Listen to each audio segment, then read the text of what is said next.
Madame, Messieurs, bonsoir. Bienvenue dans ce journal à la une de l'actualité. Hommage au Premier ministre Amadou Gon Coulibaly. Plusieurs pays présentent leurs condoléances à la Côte d'Ivoire. Les messages se multiplient. Le président du Bénin, Patrice Talon, exprime sa compassion à son homologue ivoirien. Il a envoyé le secrétaire général de la présidence reçu hier par le chef de l'État, le président Alassane Ouattara. Tristesse, douleur et amertume, des sentiments visibles sur tous les visages dans la cité du Poro. La dépouille du Premier ministre est arrivée hier à Korogo. Très forte mobilisation de la région pour saluer la mémoire d'un fils, d'un leader. Les populations se sont mobilisées pour accueillir Amadou Gon Coulibaly. Et puis la lutte contre la Covid-19 se poursuit. La Côte d'Ivoire a enregistré 366 nouvelles contaminations. À ce jour, le pays compte au total 13 403 cas confirmés. Le gouvernement rappelle qu'il faut rester vigilant et prudent. Tous les pays se mobilisent et partagent le deuil qui frappe la Côte d'Ivoire. Le Bénin exprime sa compassion. Le président Patrice Talon a envoyé un émissaire. Le secrétaire général de la présidence a présenté les condoléances au chef de l'État, Alexis Ouedraogo. Le Bénin, aux côtés de la Côte d'Ivoire en cette période de deuil national. Ce mercredi, le ministre d'État, secrétaire général de la présidence, est venu au nom du président Patrice Talon exprimer toute la compassion du peuple béninois au chef de l'État, Alassane Ouattara. Le président Patrice Talon entretenait d'excellentes relations avec le Premier ministre Amadou Gon Coulibaly. Ils se connaissaient très bien et donc on ne peut pas être surpris de notre présence ici. Nous sommes porteurs d'un message de condoléances du président Patrice Talon au président de la République de Côte d'Ivoire. Le ministre d'État conduisait une forte délégation au sein de laquelle le ministre des Affaires étrangères et de la coopération, Aurélien Agbenancy. Amadou Gon Coulibaly sur les terres de ses ancêtres à la dépouille du Premier ministre est arrivé hier à Korogo. Aujourd'hui, la région lui rend un hommage populaire au stade municipal. Tout le district des Savanes est mobilisé ce jeudi. Des délégations sont également arrivées d'autres régions du pays. Ils sont tous venus exprimer leur compassion et attachement à l'homme. Moment de témoignage, de soutien et de reconnaissance.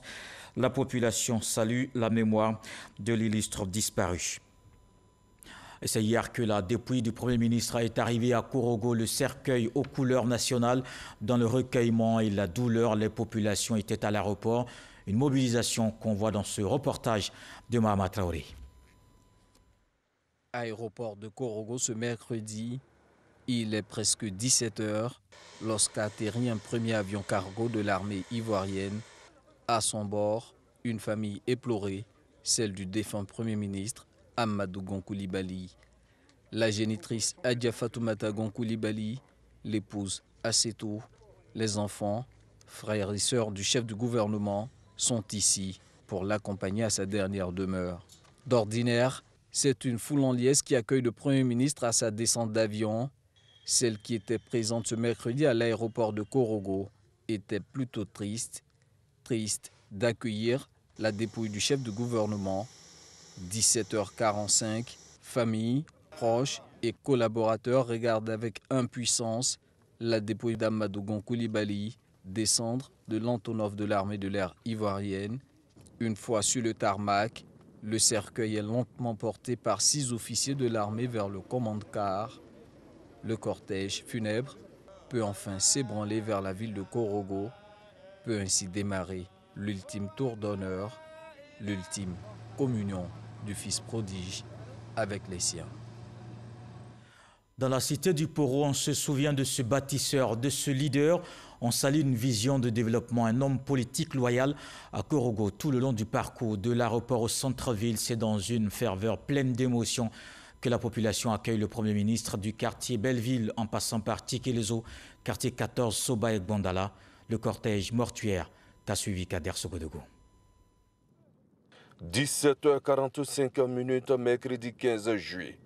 Décédé le 8 juillet 2020, la dépouille d'Amadou Gon Coulibaly, le Premier ministre, est arrivé à Korogo, chez lui, paré du drapeau national. Installé sur un camoncar de l'armée, Amadou Gon Coulibaly peut aller à la rencontre des siens. Cette fois-ci, il faudra accepter la triste réalité.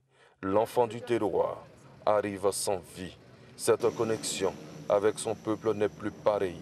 Au carrefour Tekelezo, l'accueil des Dozo nous ramène à cette triste réalité. Amadou Gon Coulibaly n'est plus. Durant le parcours, des applaudissements.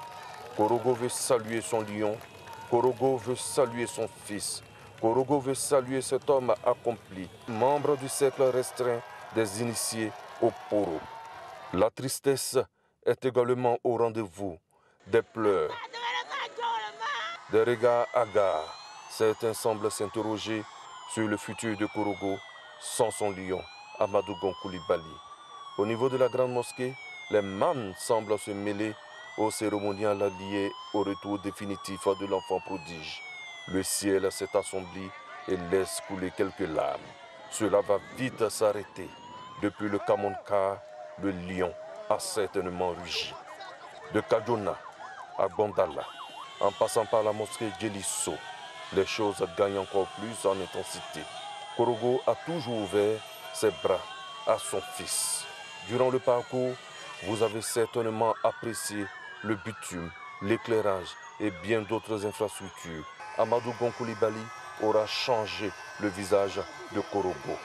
Amadou Gon Coulibaly, le lion, le Poroman, est accueilli en chef jusqu'à sa résidence. Entre émotion et pleurs, sa famille s'en remet à Dieu. C'est lui qui a donné Amadou Gon Coulibaly. C'est lui qui a également repris Amadou Gon Coulibaly. Ainsi soit-il.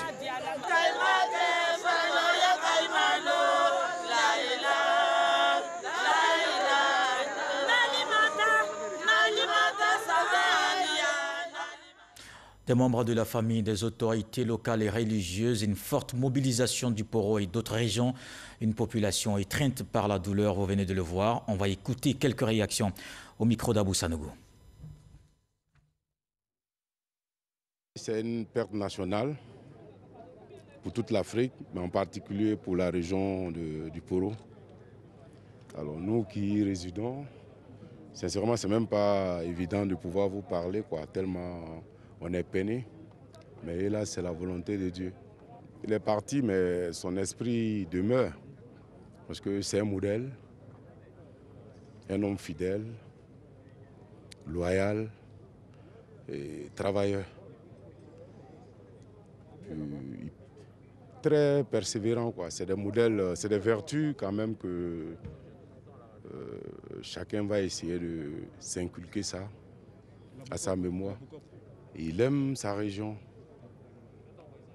C'est un monsieur qui était beaucoup ancré dans la tradition, quand bien qu'il était dans le modernisme au gouvernement, mais il aimait beaucoup sa ville. Je pense qu'il a tout donné.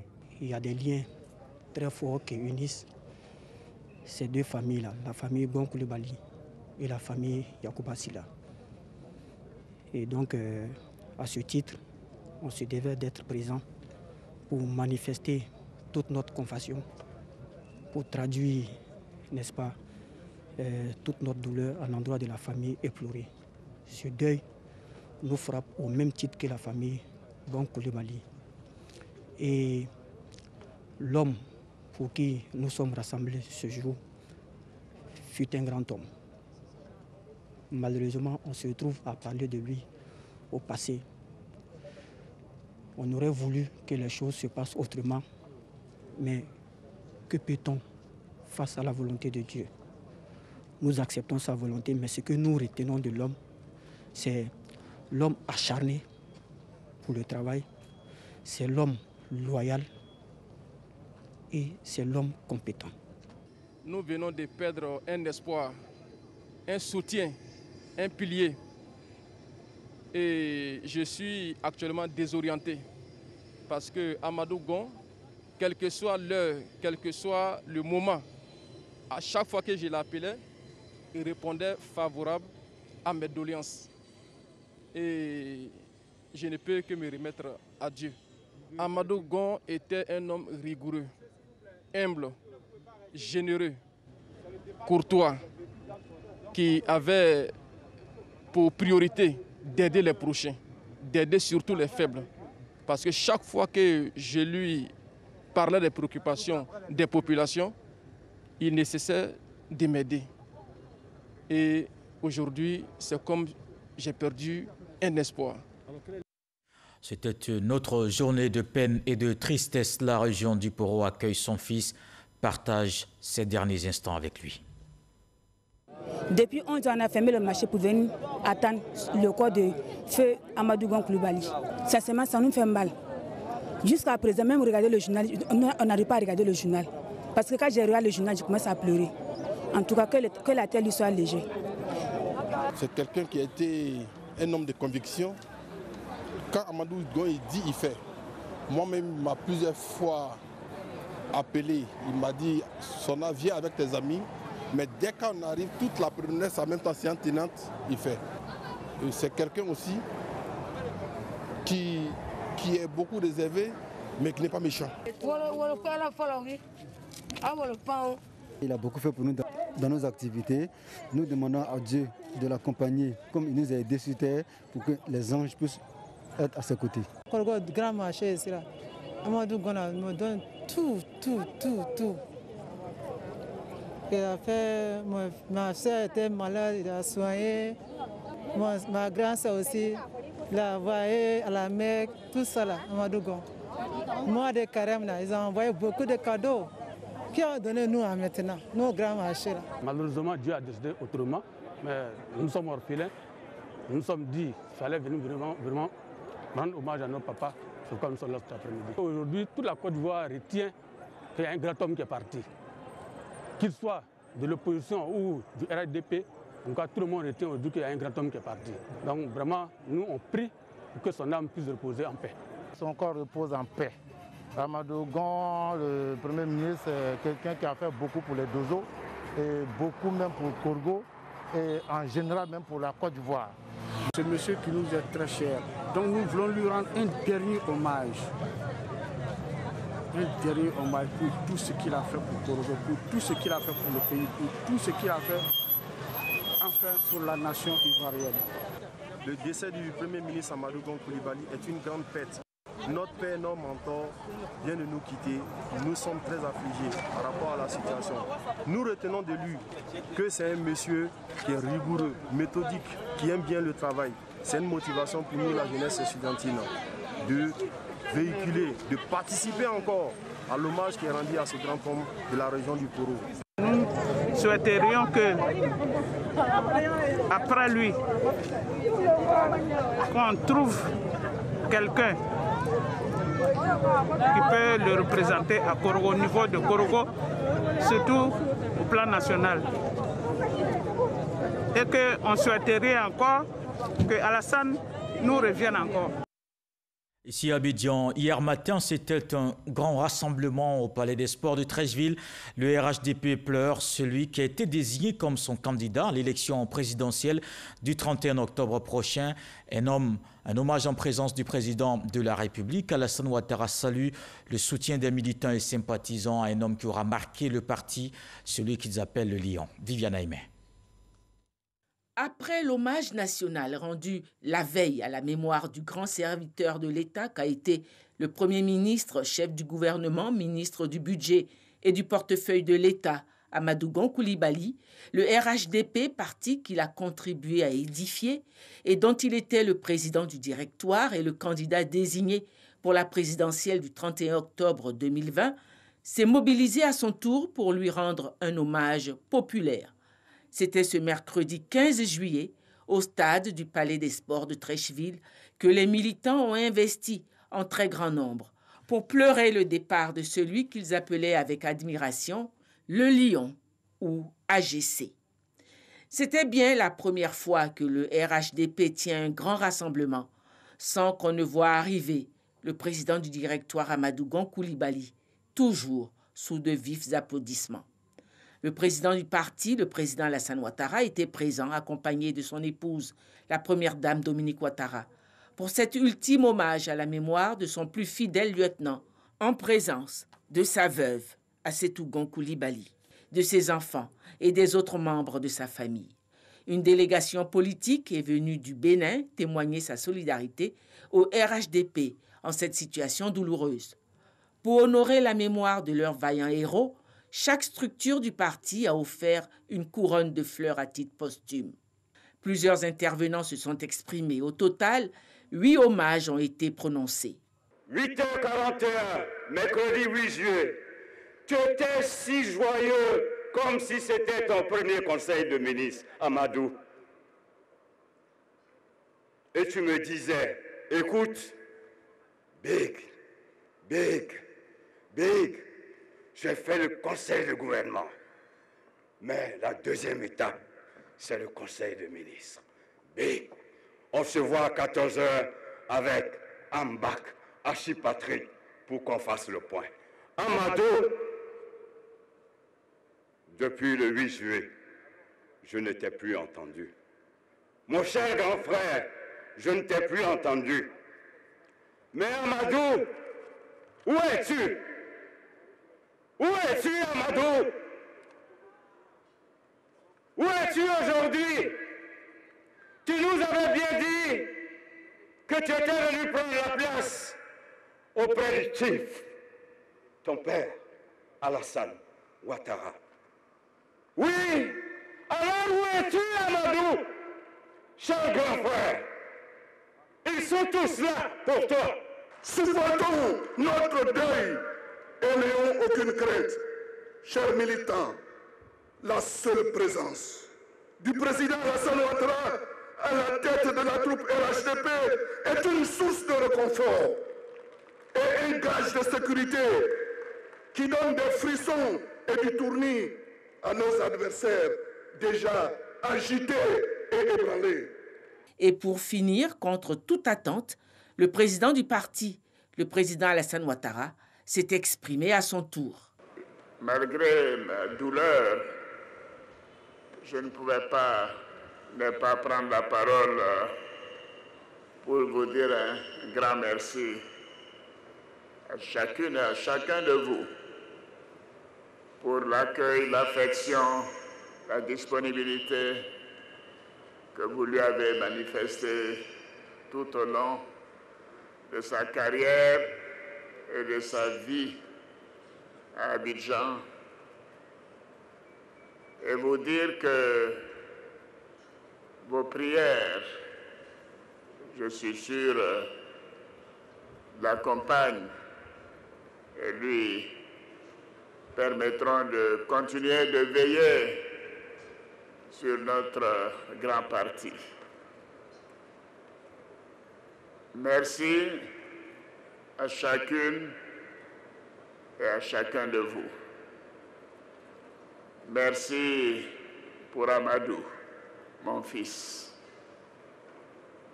Merci à la famille Gong Coulibaly, à ma grande sœur, Aga Fatoumata Gong Coulibaly, à son épouse, Assetou, à son oncle, Amadou Gong Coulibaly, tous les frères et sœurs,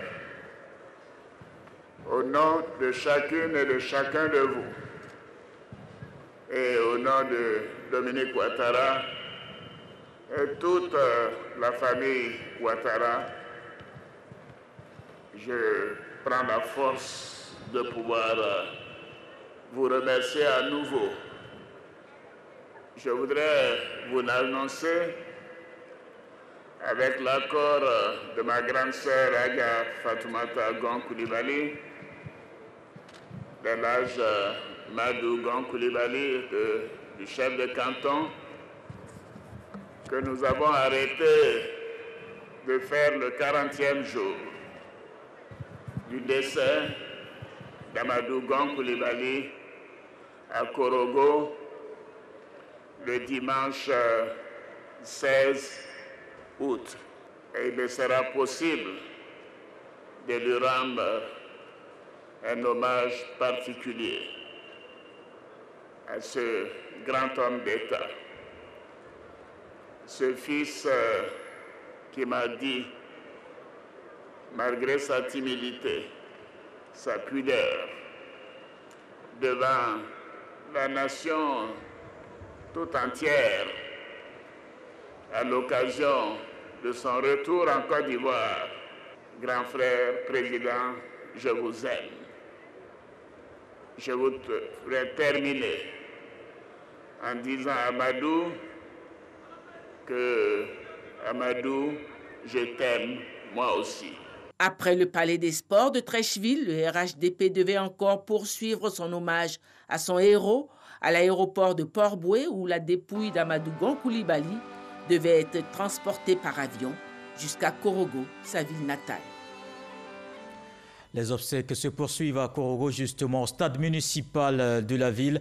L'hommage des districts du Savane, du district du Savane et des autres régions sœurs. L'inhumation aura lieu demain, vendredi 17 juillet, au caveau familial dans la stricte intimité. Autre chose dans l'actualité, la Cour africaine des droits de l'homme et des peuples a rendu ce mercredi 15 juillet 2020 dans l'affaire Suibi, Gorée, Émile et autres contre la République de Côte d'Ivoire. Un arrêt sur le fond dont seulement un résumé est disponible sur son site. La Cour africaine des droits de l'homme et des peuples a estimé que la commission électorale indépendante issue de cette réforme est composée de membres indépendants et impartiaux, que cette CEI est équilibrée dans sa composition et qu'elle jouit d'une indépendance institutionnelle. La Cour africaine a également estimé qu'elle n'a constaté aucune violation en ce qui concerne le droit de participer librement à la direction des affaires publiques, ni en ce qui concerne la question à l'égal accès à la fonction publique du pays. La Cour africaine a par ailleurs déclaré que l'État de Côte d'Ivoire n'a pas violé son obligation d'exécuter l'arrêt qu'elle a rendu le 18 novembre 2016 dans le délai imparti. La Cour africaine est enfin parvenue à la conclusion suivant laquelle les requérants n'ont pas fait la preuve que la loi régissant la CEI ne répondait pas aux normes prévues par les instruments pertinents relatifs aux droits de l'homme auxquels l'État défendeur est parti, en conséquence de quoi elle les a déboutés. C'est fait à Abidjan le 15 juillet 2020. Sidi Temoko Touré, ministre de la Communication et des Médias, porte-parole du gouvernement. Et puis justement, le gouvernement explique cette décision de la Cour africaine des droits de l'homme et des peuples. Le conseiller du ministre de la Justice était hier sur le plateau du journal de 20h. Voici un extrait. Absolument, c'est ce qui ressort de l'arrêt de la Cour. Il faut quand même noter que la Cour a fait deux constatations qu'il est bon de relever. La Cour a estimé que le mécanisme de désignation des représentants des partis et groupements politiques de l'opposition, mais aussi des organisations de la société civile, nécessitait que des mesures soient prises pour que ces partis et groupements politiques, mais aussi les organisations de la société civile, aient un contrôle sur la désignation des personnes qu'elles vont proposer. Là-dessus, la Cour a estimé également que cela ne nécessitait pas une modification de la loi. Le deuxième point qui a été soulevé dans l'arrêt de la Cour, c'est une constatation qui tient à ce qu'il y a eu un grand nombre de présidents de commissions locales qui ont été élus parmi les personnalités proposées par le pouvoir. Et donc la Cour a estimé qu'il y avait une forme de déséquilibre. Ce que la Cour dit, néanmoins, c'est que ce déséquilibre-là n'est pas lié au contenu de la loi, mais plutôt à l'application de la loi. Alors il est clair que dès que des mesures sont prises pour que la loi soit appliquée effectivement, il ne saurait y avoir de déséquilibre. Et donc la loi qui définit la composition de l'organe électoral ivoirien peut être considérée, en tout cas la Cour l'a estimé, cette loi ne viole aucun des engagements internationaux de la Côte d'Ivoire. La Côte d'Ivoire qui reste engagée dans la lutte contre la Covid-19, le pays veut arriver à bout de la maladie.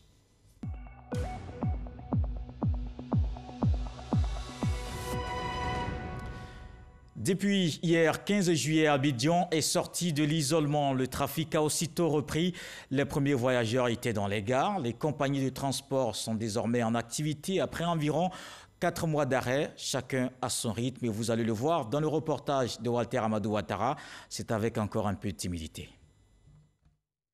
Relativement à la crise sanitaire liée à la COVID-19, le Conseil national de sécurité indique la fin de l'isolement du Grand Abidjan ce mercredi 15 juin 2020. Un ouf de soulagement pour les différentes compagnies de transport et leurs clients.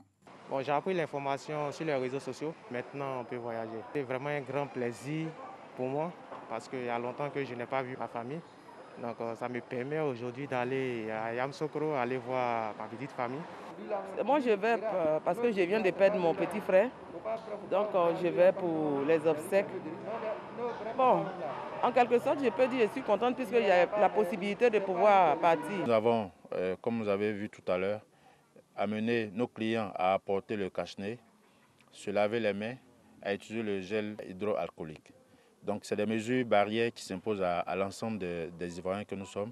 De Koumassi à Adjamé, en passant par Treichville, la reprise du transport se déroule de façon timide. Parce que vous allez voir que le parc automobile, notamment les véhicules lourds de transport de passagers, les autobus, ont pratiquement garé pendant 4 mois. Les questions donc de la réassurance vont se poser. Et puisqu'un autobus ou un véhicule de ce genre-là doit se mettre en route en respectant les dispositions réglementaires, il va sans dire que nous allons voir 2 ou 3 jours où les opérateurs vont prendre le temps donc de se mettre à jour au plan administratif pour reprendre les routes. Les acteurs du système du transport sont conscients que cette reprise des déplacements d'Abidjan vers les villes de l'intérieur ne signifie pas relâchement des mesures barrières. Avec le coronavirus, nous sensibilisons l'ensemble de nos clients qui montent à bord de nos cars. Surtout d'éviter les bavardages inutiles dans les cars. Des compagnies de transport ont revu à la hausse leurs tarifs. C'est le cas ici de cette compagnie située dans la commune d'Adjamé qui dessert la ville de Daloa. On a augmenté un peu puisqu'on ne doit plus charger les cars. On a mis 2000 sur les tarifs. Avant, Abidjan-Daloa, c'était 6000, mais maintenant c'est revenu à 8000. On a fait 2 départs, c'est le 3e qui est là. Le Conseil national de sécurité maintient l'état d'urgence jusqu'au 30 juillet prochain et avec cette décision, la fermeture des frontières terrestres et maritimes ainsi que la fermeture des bars, boîtes de nuit et lieux de spectacle. Le CNS rappelle que la pandémie de la COVID-19 n'est pas terminée. Justement, cette fin de l'isolement ne doit pas entraîner le relâchement dans la lutte contre la COVID-19. La pandémie, justement, n'est pas encore terminée, elle est toujours présente. La Côte d'Ivoire a enregistré 366 nouvelles contaminations. À ce jour, le pays compte au total 13 403 cas confirmés. Le ministère de la Santé a fait le point. Le ministère de la Santé et de l'Hygiène publique a enregistré ce jour, mercredi 15 juillet 2020, 366 nouveaux cas de COVID-19 sur 1829 échantillons prélevés, soit 20% de cas positifs, 238 guéris et 0 décès. À la date du 15 juillet 2020, la Côte d'Ivoire compte donc 13 403 cas confirmés, dont 7 146 personnes guéries, 87 décès et 6 170 cas actifs. Le nombre total d'échantillons est de 79 895. Le ministre de la Santé et de l'Hygiène publique rappelle que la maladie est présente sur notre sol et continue sa progression au sein des populations. Il exhorte les populations au respect des mesures barrières, notamment le lavage des mains à l'eau et au savon, et au port du masque dans les lieux publics, afin de nous protéger et de protéger les autres. Et dans cette lutte contre la COVID-19, le gouvernement appelle à l'implication de tous. L'Église catholique invite les fidèles chrétiens à respecter les mesures barrières. C'était au cours du point presse quotidien sur la gestion de la pandémie. Les autorités sanitaires et policières continuent la sensibilisation. Francis Boifo. Bien qu'elles soient frappées par le deuil, les forces de l'ordre restent vigilantes et déterminées à assurer la sécurité des biens et des personnes pendant les obsèques de Amadou Gon Coulibaly. Au-delà de l'émotion débordante, compréhensible en pareilles circonstances, invitons aux fins de rappel, au nom de M. le ministre de la Défense et de la Sécurité, tous nos compatriotes, à respecter et faire respecter à toutes les étapes de cet hommage historique, dû au rang, fonction et mérite de l'illustre disparu, toutes les mesures sécuritaires et sanitaires qui, en dépit de la levée de l'isolement du Grand Abidjan, demeurent en vigueur. Les agents de santé sont également à la tâche et tous les services restent ouverts, selon le docteur Edith Kwasi du ministère de la Santé et de l'Hygiène publique. Le ministère de la Santé et de l'Hygiène publique recommande également la fréquentation des structures de santé, publiques ou privées, pour la prise en charge urgente et appropriée des nombreux autres défis de santé qui existent, en particulier chez la femme enceinte ou l'enfant de 0 à 5 ans. On éviterait alors l'apparition d'autres épidémies ou d'autres urgences sanitaires. À ce rendez-vous avec la presse, le 114e du genre sur la Covid-19, le père Éric Norbert Abékan représentait l'Église catholique. La Covid-19 existe. La Covid-19 fait des dégâts. Mes frères, mes sœurs, soyez attentifs, que chacun puisse se dire la Covid-19 ne passera jamais par moi, parce que je vais suivre les mesures barrières. Bientôt, la livraison de plusieurs centres intégrés de prise en charge complète des malades du coronavirus à l'intérieur du pays. Lieutenant Kamadougon Koulibaly est sur la terre de ses ancêtres. La dépouille du Premier ministre est arrivée hier à Korogo. Aujourd'hui, la région lui a rendu un hommage populaire au stade municipal.